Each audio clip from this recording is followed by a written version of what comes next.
Hello, welcome to today's lesson. Today we are going to be focusing on the topic identifying the ways of rest. Now, in identifying the ways of rest, there are two major factors that we should look at, or two major factors that we should consider. Now, we should be considering rest, and then we are also going to be considering sleep. Now, we will be talking about sleep, and then we'll be talking about rest as well. Now, let's talk about rest first. Now, what does it mean to rest? That's a question. Now, what does it mean to rest? Now, let's see what it means to rest. Rest simply means to relax. We rest when we are not working. We rest when we are not playing. We rest when we are not moving around. Now, we rest when we are done with all our activities for the day. Probably some of us go to school. Some of us go to school and then we carry out activities in school.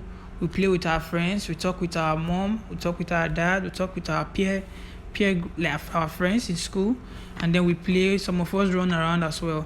Our parents also go to work and then they come back home and then they are tired and exhausted. Now, rest is needed after all these daily activities. Now, rest will help us to keep our body healthy and strong because we have used our energy to do work and to do every other activities. So it is important that when we get home, we should rest. Now, the best way to rest is sleep. Remember, the best way to rest is sleep. So we are going to talk about sleep now. Now, sleep, what does it mean for you to sleep? Now, as a child, what does it mean for you to sleep? Now, sleeping is relaxing with our eyes closed without knowing what is happening around us at that moment. Now, when we sleep, we actually don't know what is going on in our environment. Maybe we are not conscious of the environment as we sleep, because sleep helps to relax our body and our mind. Our body and our mind are at rest when we sleep. Sleep helps us to build our worn-out tissues. Sleep helps us to become stronger as we prepare for the next day activity.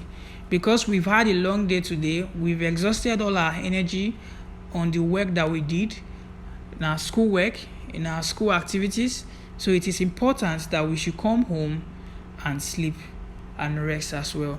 Now, as a child, you will need about 8 to 10 hours sleep every day to be healthy.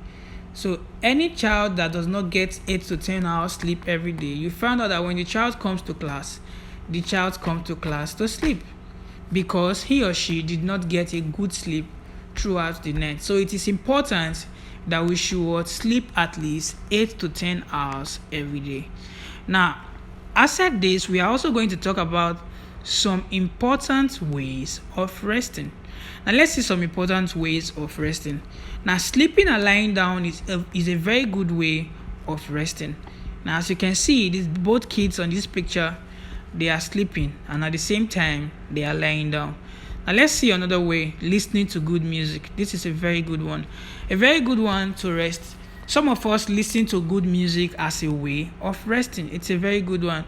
We sit down sometimes, relax, and then we just pull our headphones and listening to cool music as a way of resting. Now, let's also see another way, relaxing and watching television. Most of us watch televisions when we get home in the evening after dinner and probably after our assignment. We just watch television for a while and then before we go to bed. So it is a television. Watching television is also a form of resting or a way of resting. So as families, we watch television together, we relax. So one other way we can also relax is reading for pleasure. We read for pleasure. You see, as kids, we pick up our novels, we pick up our reading series, our storybooks.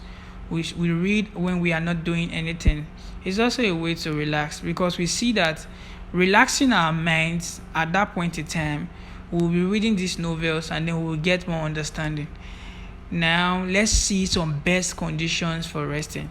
Now, sleep is important. Rest is important. Now, let's see some of the conditions that aids or that help us to rest better or sleep better. Now, sometimes resting requires a few things like rest in a quiet place.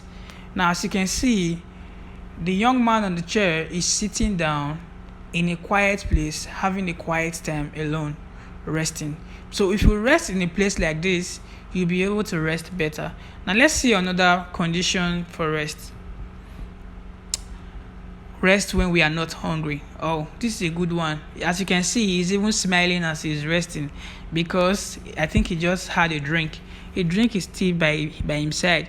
So it is important that we rest when we are not hungry, because when we are hungry, we will not be able to rest well. So as one of the factors for rest, or for one of the conditions for rest, is that we should rest when we are not hungry. Now, another way for us to rest is to rest where there is enough air. We must have enough air whenever we are resting. In our room, our windows should be open. If you are lying down on the couch in your sitting room, your windows should be open as well, so that there will be enough rest for you. So it is important that you should have enough air wherever you rest. Now let's see another one. Rest at night in loose clothes, such as nightgown and pajamas. Now some of us might want to sleep at night. It is not necessary, or it is not good for us to sleep with tight clothes, or it is not good for us to sleep with our clothes that we wore during the day. After we've had a good bath, the next thing for us to do is to wear our pajamas or nightgown. For the girls, they wear nightgowns, and for the guys, for the boys, wear pajamas. So this will help you to sleep better at night. Now,